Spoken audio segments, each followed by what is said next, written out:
Alors, bonjour tout le monde et bienvenue. Notre troisième atelier du jour sera autour de la comptabilité générale et de la gestion comptable des TPE-ME, qui est considérée comme un atout incontournable afin d'assurer la pérennité de l'entreprise. Alors, maintenant, je donne la parole à Monsieur Brick pour se présenter et bienvenue et merci.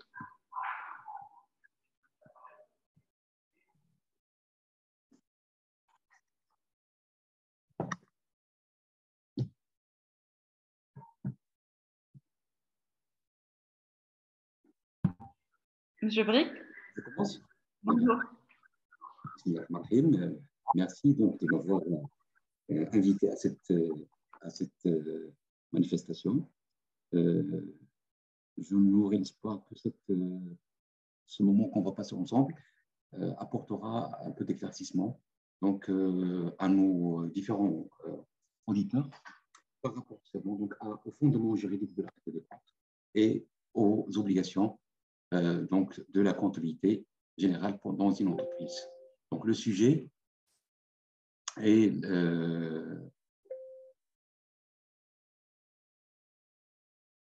l'obligation comptable et fondement juridique de l'arrêté des comptes. Je me présente, Youssef Brick, docteur en sciences de gestion et aussi expert comptable, consultant d'entreprise pendant une vingtaine d'années et l'expert analyste financier de l'Organisation des Nations Unies pour le développement industriel. Donc, toute entreprise a besoin de ce monde d'obtenir une comptabilité, ça c'est sûr. Donc, le rôle de la comptabilité n'est pas, ou l'importance de la comptabilité n'est plus tout simplement une question donc, à débat. La tenue de comptabilité est essentielle pour la bonne gestion d'une entreprise et là, il est non seulement obligatoire du point de vue légal, mais aussi mais il est aussi indispensable pour les différentes analyses qui aideront aux différentes décisions afin de faire prospérer l'activité de cette structure. La comptabilité d'une entreprise doit donc suivre certaines normes afin que les informations financières qu'elle produit soient exploitables, valables, viables et aussi aux yeux des tiers qu'aux yeux de la loi.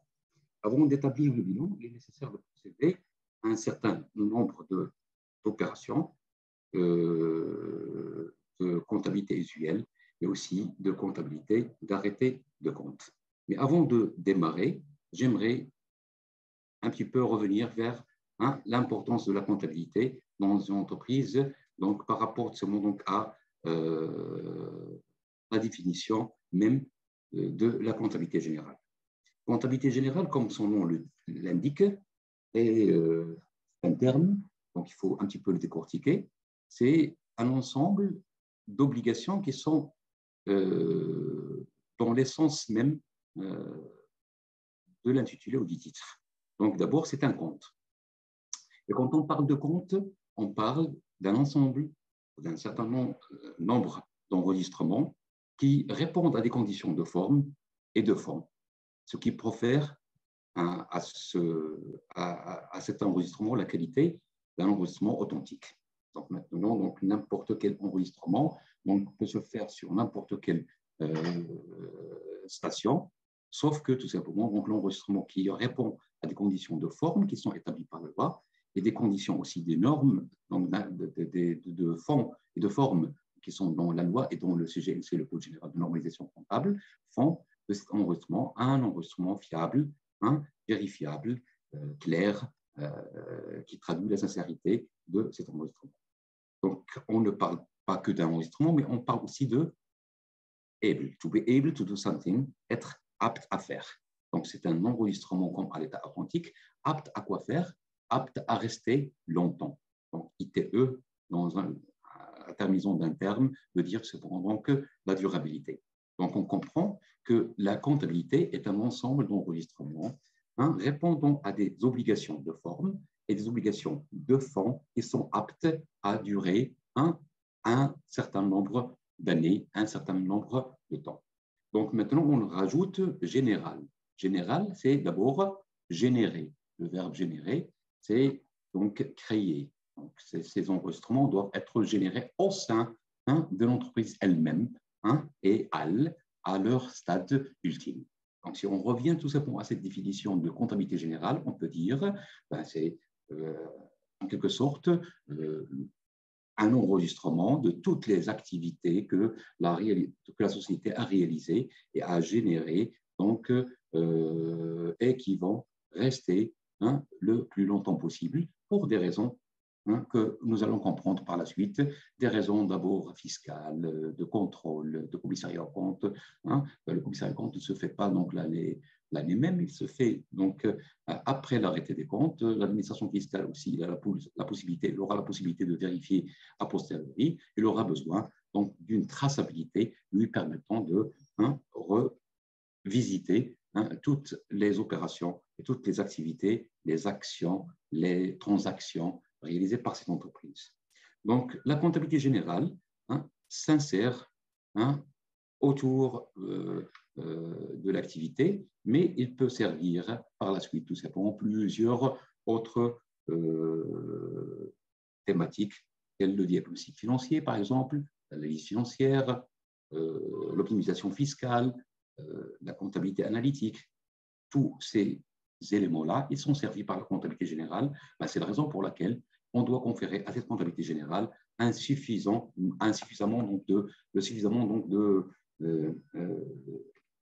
d'authenticité, de clarté, de sincérité, pour que c'est bon que la prise de décision ou le contrôle donne donc ses fruits. Chaque année, la comptabilité produit à la clôture dans son exercice des documents de synthèse obligatoires qui sont appelés donc des éléments de comptabilité générale. De plus, à tout moment, elle est en mesure d'établir des états provisoires qui explicitent la situation financière de l'entreprise. Donc, les partenaires sociaux de l'entreprise qui sont divers, les banquiers, les salariés, les investisseurs, les acteurs de l'entreprise sont très attentifs à cette situation financière racontée par la comptabilité. Et le premier et le fondamental rôle de la comptabilité est donc d'être un outil d'information financière. Et cette fonction obligatoire exerce une valeur à la fois financière et juridique. Donc, aussi, la comptabilité doit suivre des règles définies par la loi, mais aussi conformes aux principes comptables. Les informations comptables doivent obligatoirement satisfaire de nombreuses qualités, non seulement pour permettre la bonne gestion d'une entreprise, mais aussi pour être conforme du point de vue légal et juridique. Donc, le plan comptable marocain retient 7 principes comptables fondamentaux qui forment une sorte de constitution de la comptabilité normalisée. Chaque entreprise est présumée donc établir ses états de synthèse conformément à ces principes comptables. Toutefois, il est possible d'en faire une dérogation sous des conditions très strictement définies par la loi et exceptionnelles. Et les principes comptables prescrits par la loi 9/88 relatifs aux obligations comptables des commerçants sont au nombre de 7. D'ailleurs, c'est bon que le premier, c'est la continuité d'exploitation. Donc, quand on crée une entreprise, on n'est pas censé la créer pour réaliser un projet ou pour figurer dans l'échiquier économique, mais pour qu'il continue son exploitation donc, le plus longtemps possible. Donc, l'article 20 de la loi 9/88, donc c'est lui qui a introduit ce principe. Le principe aussi de permanence des méthodes, donc toutes les méthodes d'évaluation, les méthodes de valorisation des entrées et des sorties, donc doivent être respectés et ils doivent rester de façon permanente, sauf dérogation par exemple. À ce moment-là, on doit porter ça sur l'éthique ou tout simplement donc l'état d'information complémentaire, et c'est l'article numéro 13 qui en parle. Le principe du coût historique, donc on trouve dans l'article 14 qui oblige les structures, les entreprises tout simplement à entrer des éléments en actif ou en passif, donc à leur valeur donc, initiale. Et puis, le principe du coût historique suivi par le principe de spécialisation des exercices. Chaque charge et chaque produits doivent être portés sur l'exercice lui-même. Le principe de spécialisation des exercices est donc tellement intéressant que la loi l'a cité par rapport à l'article 10, 16 et 17. Et puis le principe de prudence, donc concernant principalement les amortissements et les provisions donc à établir en fin d'exercice, article 16, le principe de clarté et le principe de l'importance significative. Donc, le système comptable, donc c'est un système, bien sûr, donc, où on trouvera la comptabilité entre deux aspects. Donc, l'aspect premier, c'est la préparation de la comptabilité. Donc, on parle des informations brutes sous forme de factures, de bons, de livraison, de chèques, de commerce, etc.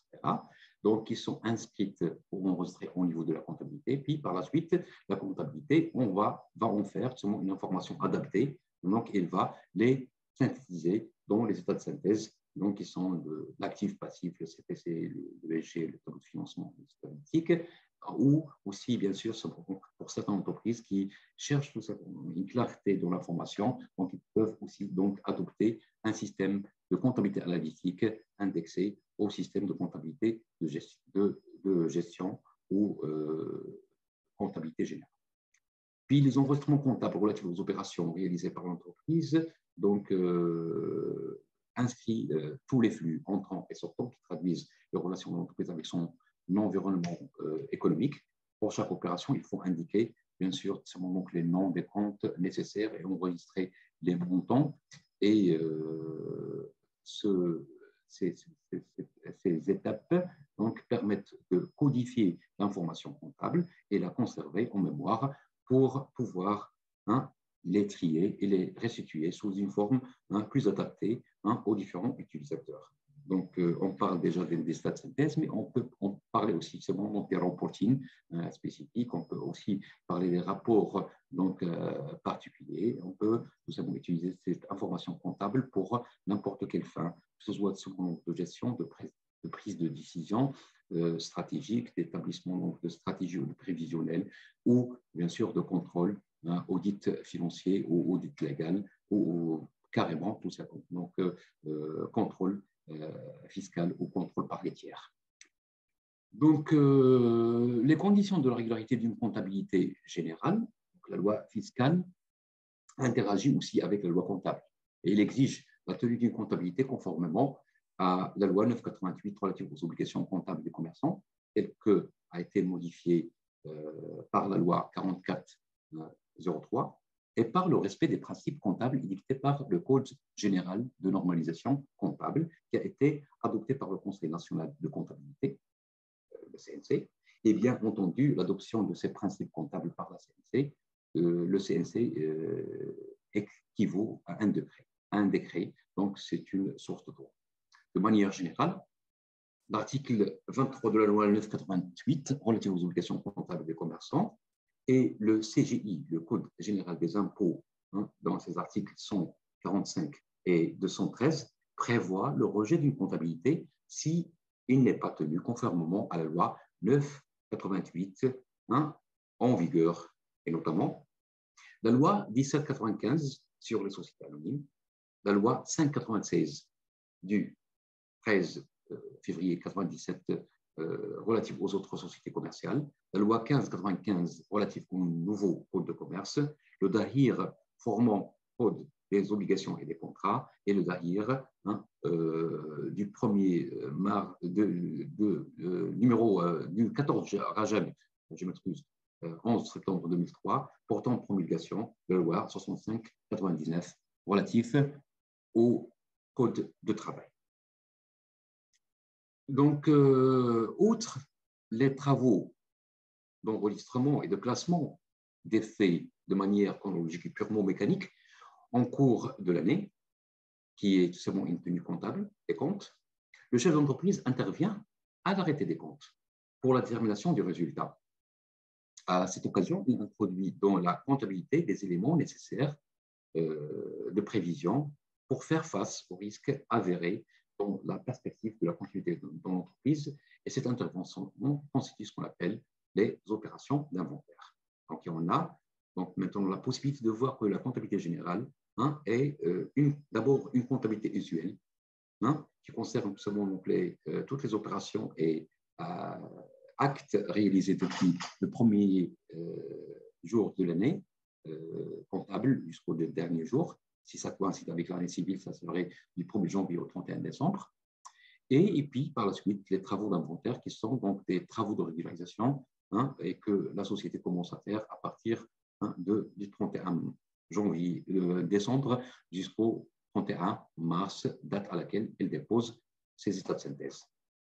Donc, à ce moment-là, les opérations d'inventaire permettent de déterminer les éléments d'actifs et de passifs du bilan à la date de clôture des comptes, et ces opérations revêtent deux aspects. D'abord, un aspect de nature extra-comptable. Cet aspect, il consiste à recenser les éléments existants et les évaluer. Donc, la loi comptable stipule dans son article numéro 5 la valeur des éléments actifs et passifs de l'entreprise doit faire l'objet d'un inventaire au moins une fois par exercice à la fin de celui-ci. Mais aussi un aspect de nature comptable. Donc, de nature comptable constituant donc, à traduire dans les comptes, selon les règles comptables en vigueur, les différents éléments recensés, notamment la comptabilisation des stocks de clôture, la pratique des amortissements nécessaires, l'enregistrement des provisions correspondant aux dépréciations et aux pertes de charges, le rattachement des charges et produits aux exercices concernés en vertu du principe de la spécialisation des exercices, la détermination du résultat comptable de l'exercice, la détermination du résultat fiscal de l'exercice, et puis par la suite, la détermination du résultat net de l'exercice. Donc, en raison de leur portée et de leur étendue, ces travaux nécessitent une attention particulière de la part des responsables en vue de mettre en place des procédures adéquates d'arrêté de compte. La mise en place de ces dispositifs aura pour objectif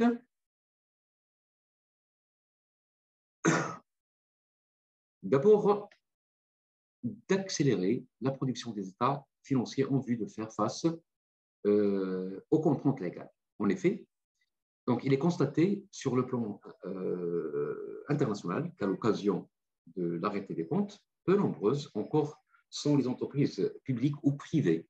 Et si on parle de privé, on parle aussi de très petites entreprises qui disposent d'un système d'information performant et permettant de produire des états de synthèse dans des délais assez courts. Au Maroc, les professionnels de la comptabilité et du domaine comptable financier sont unanimes sur les délais de production de l'information financière fiable. La mise en place de ces dispositifs aura bien sûr aussi comme objectif de garantir l'établissement des comptes annuels conformément aux obligations de fond et de forme prévues par la loi comptable et le droit des sociétés.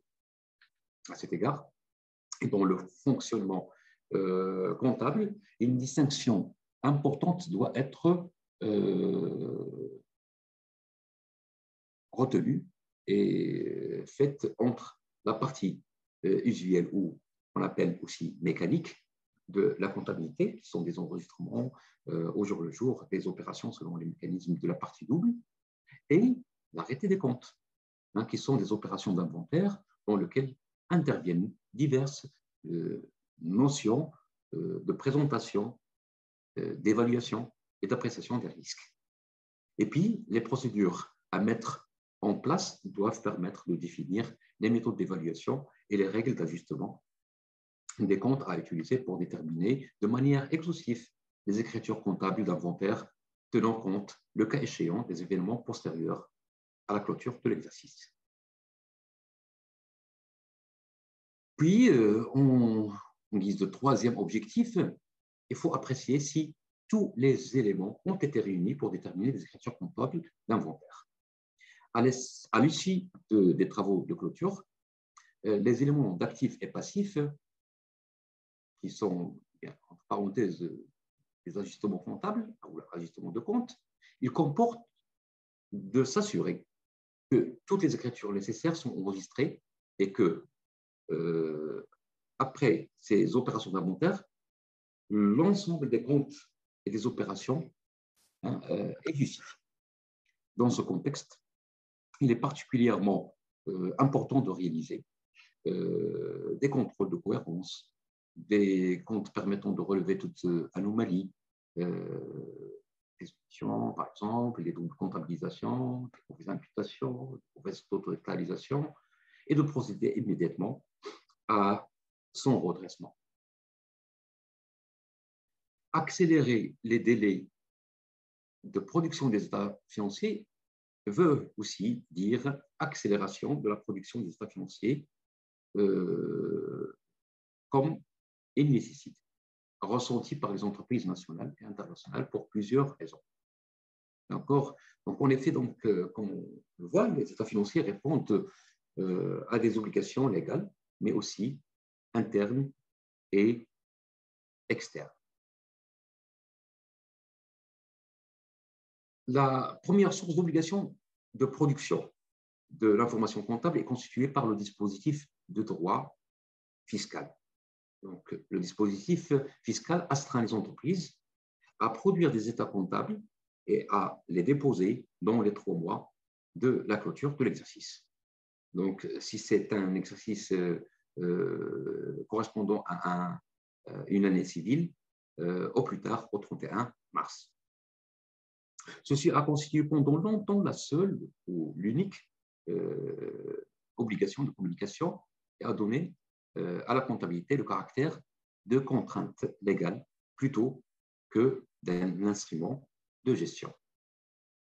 De nouvelles obligations ont été instituées par la loi comptable et le droit des sociétés. La loi comptable prévoit d'établir des états de synthèse dans les 3 mois suivant la date de la clôture de l'exercice, certes, mais aussi les nouvelles lois sur les sociétés prévoient la production des états de synthèse à présenter pour approbation à l'Assemblée générale dans les 6 mois de la clôture de l'exercice. Ces documents doivent, bien sûr, par ailleurs, être déposés au greffe du tribunal de commerce dans un délai de 30 jours à compter de la date de leur approbation par l'Assemblée générale.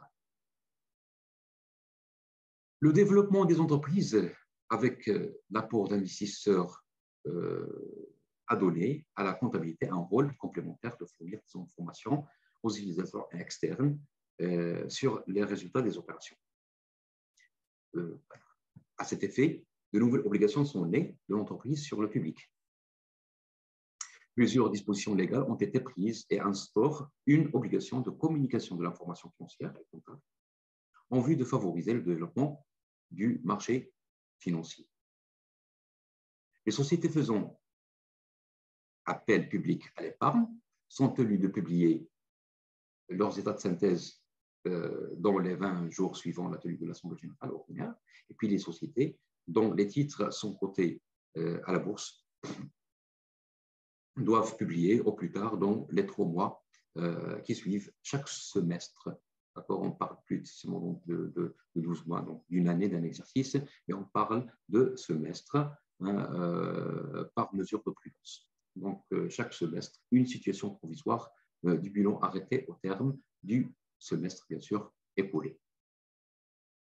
Puis, par secteur, donc, on trouve que des dispositions spécifiques ont été pensées.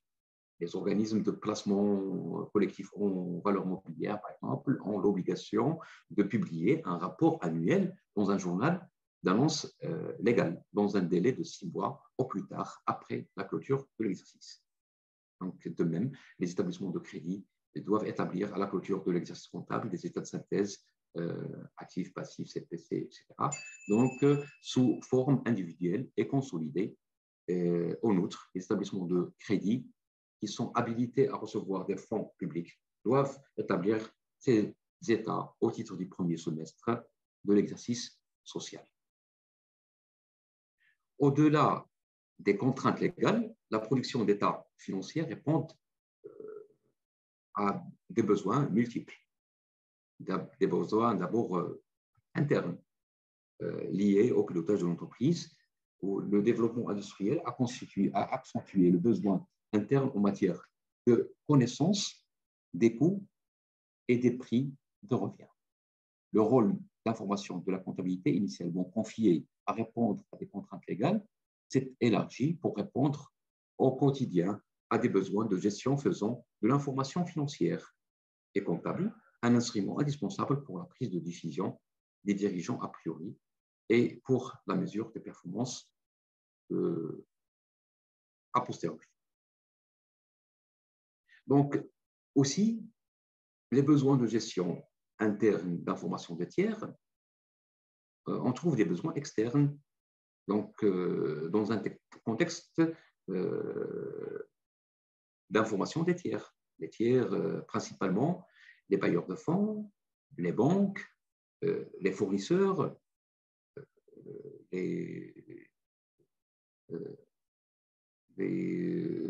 le personnel, par sa délégation de personnel, dans un contexte d'ouverture grandissante, bien sûr, de l'entreprise et de son environnement. Donc, de cette évolution se dégagent essentiellement deux aspects qui se complètent et qu'on retrouve au niveau de l'organisation comptable. D'abord, un premier aspect orienté vers l'information interne, donc, où la comptabilité de gestion retenue pour la présentation des informations à l'usage des responsables de la gestion, permettant par référence de prévoir et d'orienter les décisions de gestion. Et puis, un second aspect orienté maintenant, information externe, où la comptabilité financière est exclusivement intéressée par des informations d'ordre historique et retenue par la présentation des informations à l'usage de différents groupes extérieurs. Donc, extérieur, ça veut dire simplement donc, toute relation de partenariat, que ce soit juridique donc, ou de prise de participation, donc, avec l'entreprise elle-même. Donc, il est impératif, donc, on peut dire, donc, compte tenu de l'intérêt double de la comptabilité d'une part, et des contraintes réelles rencontrées au quotidien, intérêts limités portés par les dirigeants, faiblesse des procédures administratives et comptables, qualité des systèmes d'information, le plus souvent l'absence de manuel des procédures. D'autre part, il est impératif d'adopter des mesures orientées et concrètes en vue d'accélérer les travaux de clôture. Il est à noter que l'accélération doit être organisée dans le cadre d'un projet rigoureux intégrant des actions de court terme, pratiques et adoptées dans un contexte organisationnel, donné. Ces actions sont articulées autour d'un certain nombre d'axes chronologiques qu'on peut résumer dans les points suivants. D'abord, identifier les contraintes. Deuxièmement, établir un planning réaliste de clôture. Troisièmement, réaliser une revue critique des principes comptables pour anticiper les causes de retard, anticiper d'abord aussi les décisions à prendre. Si vous avez un expert comptable ou un commissaire aux comptes, s'il s'agit d'une société anonyme ou une société à responsabilité limitée dont le chiffre d'affaires dépasse 50 millions de dirhams, il faut discuter avec l'expert comptable toutes les décisions anticipées et puis l'identification des contraintes aussi. Utiliser les estimations pour réduire la dépendance vis-à-vis des tiers, exploiter les données budgétaires et le contrôle de gestion, et combien tout simplement. Donc, l'absence d'un contrôle de gestion fait mal à la qualité de l'information comptable. Et puis par la suite, préparer les états d'information complémentaires. Cette approche permettra bien sûr de réaliser des gains de temps non négligeables. Toutefois, les progrès les plus importants ne seront obtenus que si des mesures plus profondes sont adoptées. Ces mesures doivent en outre s'inscrire dans la prospectivité et dans la perspective d'une solution à moyen et long terme. C'est un véritable projet d'entreprise qui doit être bâti donc, dès la création de l'entreprise, afin de permettre une réduction des délais de production des états financiers, mais aussi une clarté permettant donc une bonne prise de décision. Donc, il faut aussi bien sûr mettre les délais de production des états financiers au cœur des préoccupations des dirigeants qui sous-tendent l'organisation administrative, comptable, financière de l'entreprise. À ce stade, nous proposons de conduire une réflexion sur les actions à prendre à court terme en vue d'accélérer la production des états financiers, en prenant en considération aussi la spécificité de la structure, sa taille, sa branche d'activité et son secteur. Ça va éviter plein de problèmes d'ordre comptable, de gestion, mais aussi d'ordre fiscal. Donc, cette comptabilité, revenons vers les sources législatives du droit comptable que doit tout simplement la comptabilité de chaque société, de chaque entreprise respecter. Donc, les sources, on trouve des sources de droit marocain, qu'on peut appeler sources internes. Ils sont bien sûr fort divers. Nous citons les plus importantes, sont le décret relatif aux règles applicables à la comptabilité des établissements publics, le DAHIR portant promulgation de la loi 988 relative aux obligations comptables des commerçants, par commerçants, on peut dire des entreprises, les avis des conseils nationaux de comptabilité et le code général de l'organisation comptable, mais aussi au niveau international. Et là, on peut parler tout simplement donc des normes IFRS applicables au compte consolidé de sociétés cotées et la convergence progressive du plan comptable général vers les IFRS. Donc maintenant, si on veut mettre la comptabilité devant ses obligations, d'accord, donc on peut parler des textes suivants. La comptabilité générale doit respecter à la fois des obligations d'ordre comptable, d'ordre fiscal, doit respecter toute la réglementation en vigueur, le code de commerce, le code de travail, la loi sur les sociétés anonymes, sur les sociétés à responsabilité limitée. Donc, on trouve que le comptable n'a pas beaucoup de choix par rapport simplement à la passation de ces écritures par le fait qu'il a l'obligation de respecter tout un dispositif clair et prédéfini. La comptabilité aussi, donc, il retrace toute l'activité de l'entreprise. L'entreprise n'agit pas toute seule, donc elle est au sein d'un environnement, d'un écosystème, donc,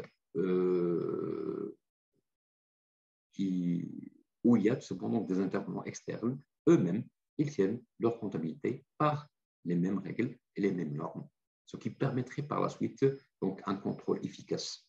Donc, on trouve les fournisseurs, les actionnaires, les associés, les bailleurs de fonds, les banques, les clients, les impôts, les salariés. Donc, la comptabilité de l'entreprise s'insère dans ce schéma. Donc, là, on a l'obligation de respecter les normes et la codification et le plan comptable. Les arrêtés de compte aussi, c'est une obligation légale, mais aussi qui incombe aux dirigeants sociaux selon un échéancier précis.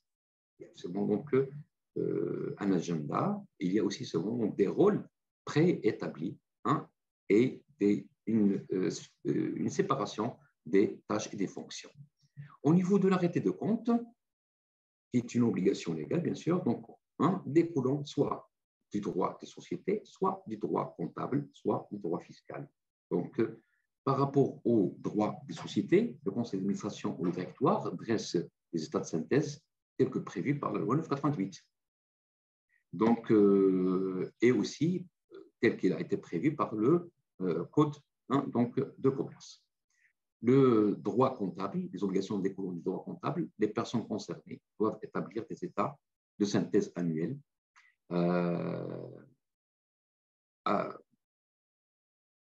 et puis, cependant que selon deux modèles, bien sûr, soit le modèle normal ou le modèle simplifié, les obligations fiscales, le résultat fiscal, chaque exercice comptable est déterminé à partir des comptes de produits et des charges. Ben, le résultat fiscal qu'on va trouver dans les états de CPC, c'est lui-même qu'on va trouver dans le bilan. Donc, l'entreprise aussi, ce monde se retrouve par rapport à son fondement juridique de l'arrêté de compte, hein, obligé de respecter certaines prescriptions donc, de plusieurs types de droits. Sont tenues un certain nombre d'obligations comptables fiscales, principalement, hein, celles qui sont citées dans l'article 145, 146 et 147 du Code général des impôts. Les 25 articles de la loi 988 relatifs, hein, aux obligations comptables des commerçants, hein, et par la loi 4403 de 2006 relatif aux obligations comptables des commerçants et le CGMC. Et aussi, donc, la loi 1595 relative, hein, au code de commerce et la loi 3210. Donc, cette multiplicité de législateurs vont faire donc, de la comptabilité donc, un vrai chantier. Donc, à prévoir par tout créateur d'entreprise. Donc, par rapport aux obligations comptables des commerçants, donc la loi 988, les personnes assujetties à la présente loi sont tenues d'établir des états de synthèse annuels à la clôture de l'exercice, à savoir le bilan, le compte de produits et charges, l'état de solde de gestion, le tableau de financement et l'état d'information complémentaire. C'est l'article numéro 9. Donc, par rapport à une schématisation, donc on trouve, hein, on fait une distinction entre, hein, tous les commerçants dont le chiffre d'affaires dépasse, hein, 10 millions de dirhams. Donc, à ce moment-là, le législateur a voulu être tolérant avec les commerçants qui n'ont pas un chiffre d'affaires dépassant 10 millions de dirhams, où il a obligé tout simplement à tenir un actif passif, un CPC. Hein? Pour ceux qui dépassent 10 millions de dirhams, ils doivent établir, en plus de ces états de synthèse, hein, l'ESG, qui est l'état des soldes de gestion, le tableau de financement et l'état des informations complémentaires. Donc, toutefois, l'administration fiscale va agir une deuxième fois par son article numéro 23, donc en cas de rejet de comptabilité. Donc, l'administration fiscale peut rejeter les comptabilités qui ne sont pas tenues dans les formes qu'elle prescrit et suivant les tableaux qui sont annexés. Donc, et là, donc, il faut apporter une attention particulière aux obligations fiscales, hein, tout en faisant seulement ces arrêtés de compte. Donc, la fiscalité, c'est le Code général des impôts, mais aussi d'autres textes, des décrets, des arrêtés, les lois de finances qui sont produites chaque année, l'explication des lois de finances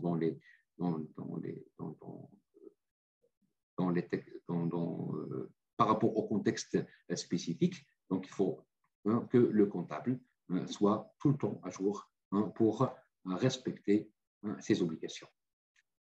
Donc, l'état de synthèse aussi seulement par rapport au CGI, par rapport au Code général des impôts. Donc, il a cité seulement, donc, ils sont cités au niveau de l'article 20 de l'IS, la déclaration du résultat fiscal et chiffre d'affaires doit être accompagnée des pièces, donc, doit être accompagnée des pièces annexes dont la liste est établie par voie réglementaire. Et puis, par rapport seulement à l'IR, il faut dire, bien, il y a certains types de sociétés qui peuvent tout simplement opter pour, hein, l'IR au lieu de l'IS. Il s'agit d'états de synthèse annuels qu'on appelle l'IAS fiscal, que les contribuables sont tenus d'établir à la clôture de l'exercice sur le fondement des enregistrements comptables de l'inventaire retracé dans le livre journal, le grand livre, le livre d'inventaire, en application des articles 9, 10 et 11 de la loi 9 88 relative aux obligations comptables des commerçants.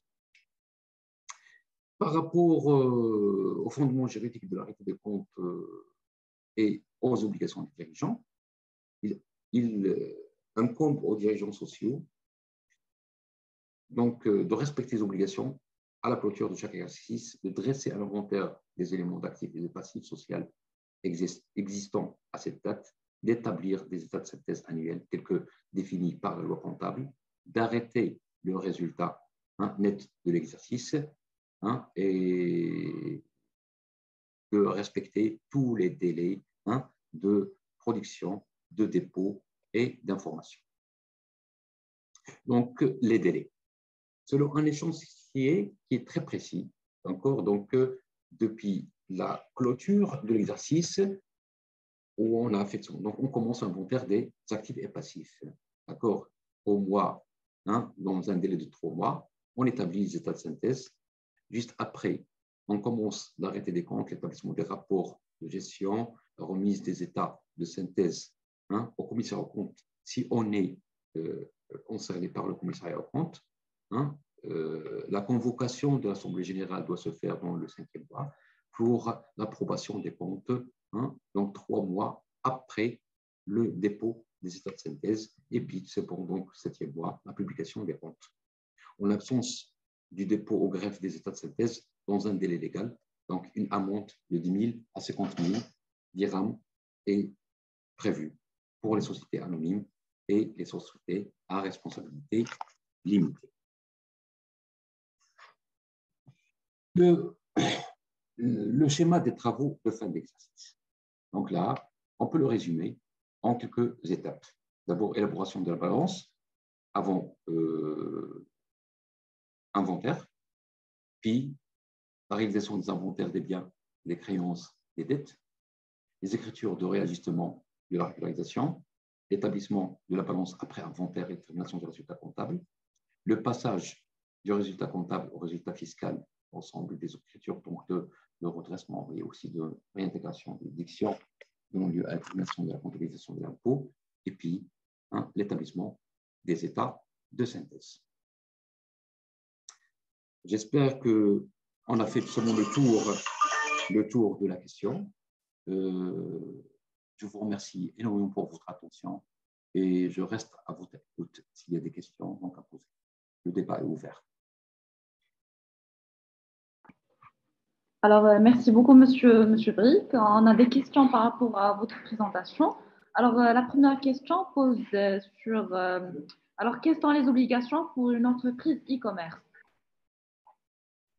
Ben, les sociétés e-commerce, donc ça dépend. Donc, on ne parle pas donc de la comptablement. Donc, on ne s'intéresse pas très particulièrement au secteur ou à la branche d'activité. On s'intéresse plutôt cependant à la forme juridique. Donc, cette société e-commerce, donc s'il est établi sous forme de SARL unipersonnel ou SARL ou société anonyme ou tout autre type de société, il doit respecter les obligations de la forme juridique. Donc, de manière générale, toutes ces obligations concernent toute structure juridique formelle. D'accord. Et par rapport aux différents statuts et par rapport à la nouvelle loi de finances avec les impôts, le changement des taxes et tout, il y a une autre question par rapport à la carte auto-entrepreneur surtout. Alors, par rapport à la carte auto-entrepreneur. Oui, oui.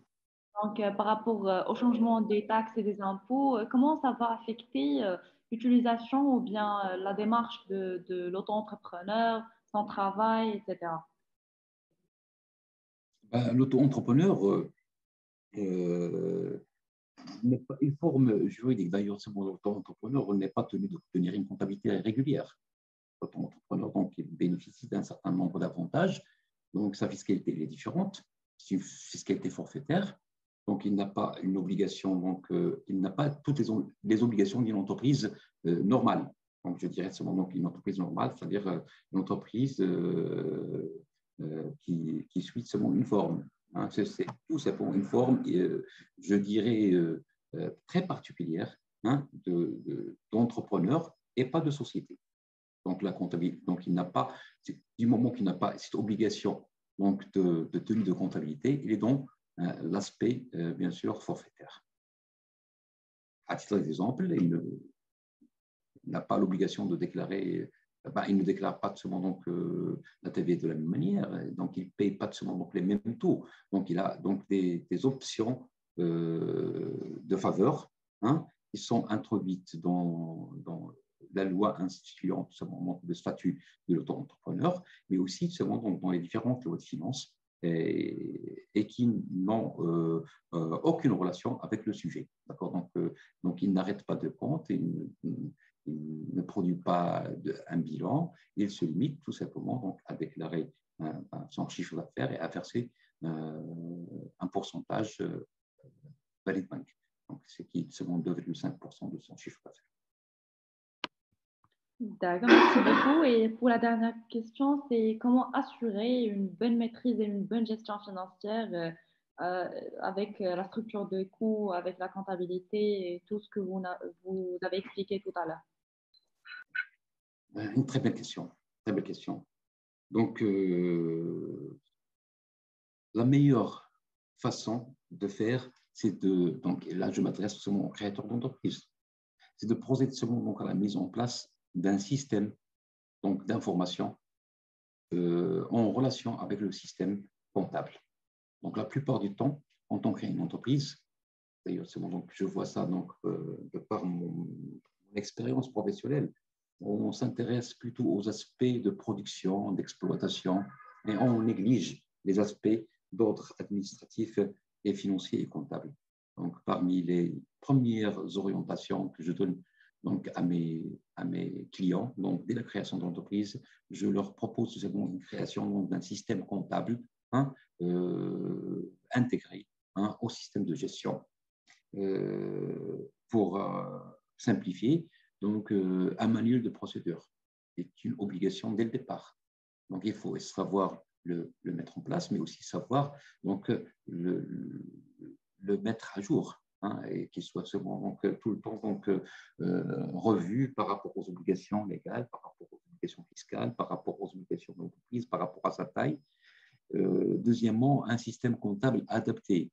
Hein, donc, arrêtons donc de faire du standard la baguette magique. Il n'y a pas de baguette magique. Donc, il faut seulement donc, construire son propre système comptable, son propre plan comptable, donc sa propre logique comptable, donc, et donner à la comptabilité donc, les outils pour qu'elle soit seulement claire, sincère, fidèle, vérifiable, pour qu'elle puisse aider souvent à la prise de gestion, de décision. Donc, troisièmement, donc, savoir recruter. Donc, ça, c'est un sérieux problème aussi. Quand on a des comptables qui sont donc placés dans l'entreprise, qui sont bien formés, qui sont sensibilisés par rapport à la qualité de l'information qu'ils produisent pour la prospérité de l'entreprise et pour sa continuité. Donc, là, on sent la différence. Aussi, tout simplement, donc, il faut considérer la comptabilité comme étant un outil de gestion, un outil de prise de décision, un outil stratégique, un outil aussi de contrôle interne avant qu'il ne soit un outil de contrôle externe, plutôt de la considérer comme étant une obligation purement fiscale, d'accord? Donc, comme étant une charge lourde qui alourdit cependant la structure du coût. Donc, non, c'est plutôt cependant qu'il faut revoir cette perception du créateur d'entreprise de la comptabilité. La comptabilité, donc, c'est l'élément principal par lequel on peut construire des tableaux de bord proactifs, réactifs et prospectifs, des tableaux de bord aussi de gestion, donc, qui vont vous aider à la prise de décision. C'est l'outil indispensable pour mettre en place un système de contrôle de gestion, bien que un contrôle de gestion donc, embryonnaire, hein, qui permettrait d'anticiper les risques, donc de découvrir les risques, d'anticiper donc les menaces. Donc, c'est un outil par lequel on peut évaluer la situation financière de l'entreprise à court, à très court et à long terme. Donc, c'est l'outil par lequel on peut convaincre donc, son banquier d'être son allié. Donc, c'est le moyen par lequel on peut trouver des financements donc, plus appropriés. C'est la comptabilité, donc, ce n'est pas qu'une obligation comptable et fiscale qui permet de déterminer ce moment le montant à verser à l'État sous forme de l'IS ou qui permettrait par la suite donc, de réaliser des contrôles et des inspections fiscales qui sont très mal vus par l'entrepreneur, mais c'est un outil de production de premier ordre. Hein. Donc, si cet outil il est bien mis en exergue par les dirigeants. Donc, un comptable tout seul ne peut pas avoir la possibilité de mettre en place tout ce système.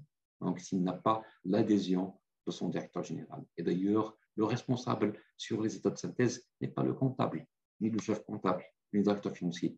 Le responsable sur les états de synthèse, c'est le directeur général qui engage sa responsabilité par sa signature. C'est lui qui signe les états de synthèse, toute la l'IS, c'est lui qui signe aussi toutes les déclarations fiscales. Donc, il est le tout dernier, hein, et le tout premier aussi, mon responsable vis-à-vis de la loi.